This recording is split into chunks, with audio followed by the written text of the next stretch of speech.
In early 2022, I found myself at a bit of a crossroads in my car purchase history. I just sold my 9.5 about a year earlier and really regretted it as I wanted a cheap eco diesel again. Luckily I was trawling through the adverts on Facebook and I come across this 406 for £500. I'm going to walk you through the features of it now. This is the facelift version, and you can tell by a few little details, including the rear lights, which have a colour-coded bar going across the middle, and slightly revised bumpers and overall detailing. The alloy wheels, which are like a turbine design, really suit the body style of this particular car. The interior comfort levels of this saloon, which are trimmed in velour, are extremely nice and good for long journeys. As you can see, the rear legroom is very generous indeed.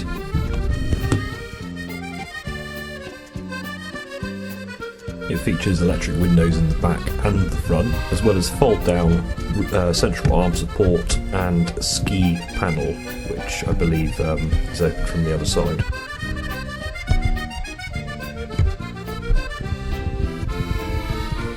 Typical French vehicle having ashtrays in the back, something you probably wouldn't find these days on a car. And of course storage on the back of the seats.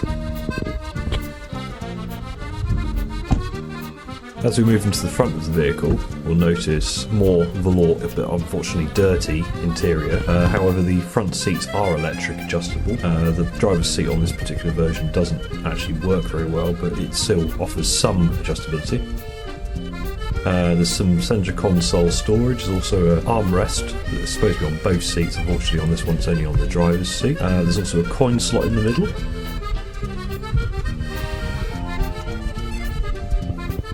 And a generous glove box compartment, which is not a lot in at the moment, bit of a pain to shut for some reason. The audio system that we'll touch on later on is great, but it is very featureless. It doesn't have a lot on it, basically radio or tape. This is where the OSB 2 port is, and this is where you can plug your diagnostic scanning tool in. Also featured in the rear of the vehicle is a retracting rear blind, which covers most of the back window. As we move into the engine bay, we notice that it lifts on hydraulic struts, revealing the 2-litre HDI diesel engine inside. This produces around 110 brake horsepower and is very, very economical indeed. Rear boot or trunk room is quite cavernous on this particular version, although it's not the estate. It does offer certainly enough room for a good number of suitcases. Underneath is obviously your spare wheel and jack.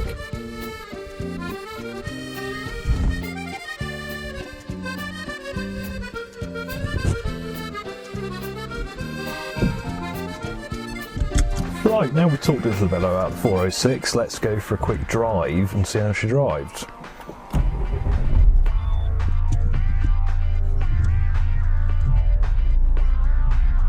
The brakes are phenomenal, very good on this car.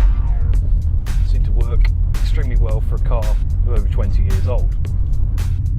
Features that the 406 does have on board: automatic wipers seem to be a standard feature, very French. A lot of French cars do have technology like that. As you can see inside, the dash is very basic for a car these days, but perhaps maybe in the late 90s was fairly up to spec. Certainly enough electrical stuff on board, electrical mirrors, electrical seats, and obviously windows, etc. Now for the way it drives, it's difficult to describe this as a modern car because everything's a little bit loose. But what we notice straight away is that everything's quite power assisted. So the steering is very light, it seems to be adaptive, so it goes up and down with lightness depending on the speed of the travel of the vehicle. The gearbox is a little notchy. This might be this particular example, I'm not exactly sure, but certainly changes gear positively enough when the correct amount of force is input into the gear change. Performance level is limited. It certainly isn't quick. It's not slow, I mean it's not naturally aspirated diesel slow, but it certainly doesn't pick up pace like some turbocharged diesels that I've driven with around about the same horsepower. mileage on this particular example is 118,000, so it's not exactly that high.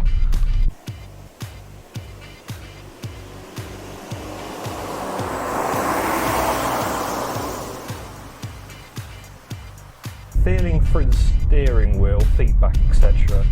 is about as good as you can expect from this kind of car.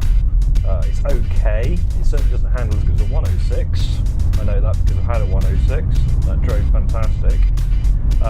But I think that's just because it's slightly longer and boatier, and it doesn't really have the firm suspension that maybe the 106 had that I had. But overall, it's very, very good.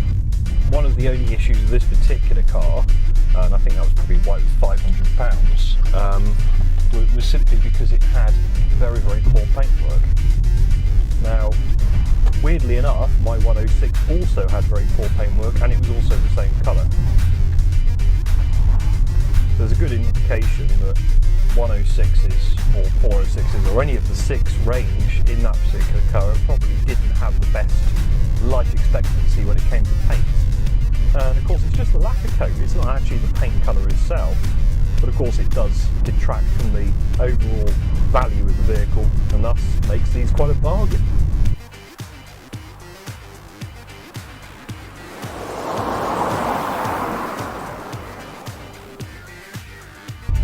So we talked about performance earlier. You can't expect very high performance figures in terms of acceleration. It will keep speed well. In excess of 80 miles per hour on the motorway is not a massive issue. This 110 HDI diesel version, although it does suffer somewhat of vibration at lower RPM. This is not something that I've noticed. I mean, I've had other diesels of this era, and I would have said that some diesels are worse than others. HDI diesels are usually quite refined packages. They usually last out quite well, although I haven't seen too many high mileage examples of this particular model on offer, so maybe something else goes with them, maybe the gearbox, or maybe even the clutch is too expensive to replace. The clutch, incidentally, on this particular example, has very high bite points. It certainly doesn't slip. It pulls away cleanly, there's no juddering, and it has no ill effect of the actual way to drive the car. So, as far as I'm concerned, I think it will probably be okay. Ergonomically, it's well designed. Everything is where it should be. It's driver focused. The seating is comfortable. This is the velour option in this particular model. The leather was on the higher premium versions. But it certainly doesn't offer any discomfort. The other notable feature of this particular model is the sound system. I would actually say it was as good as, if not better, than some modern high-end luxury cars. I've noticed this on a few older 90s spec cars and 2000s cars. A Saab 9.5 I actually had a better sound system than any car I drove during my driving work. And that included Audi Q7s and etc. You know, so it might be the sound system's bedded in and it has more warmer tone quality to it.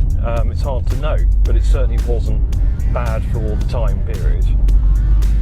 And incidentally, I've tried setups myself in the past where I've actually bought stereo systems and installed them. And the results are never as good as you hope them to be. Whereas on these premium cars from the late 90s and early 2000s, they seem to be very, very good. Certainly nothing to be sniffed at anyway from this particular Peugeot example. I can't really show you the sound system due to the fact that there will be copyright laws in regards to the music that is being played, because it will be radio. Of course there's no Bluetooth system on this or auxiliary. Thank you so much for watching the review of my 406. I really hope you find some other interesting videos on my channel to watch. Goodbye.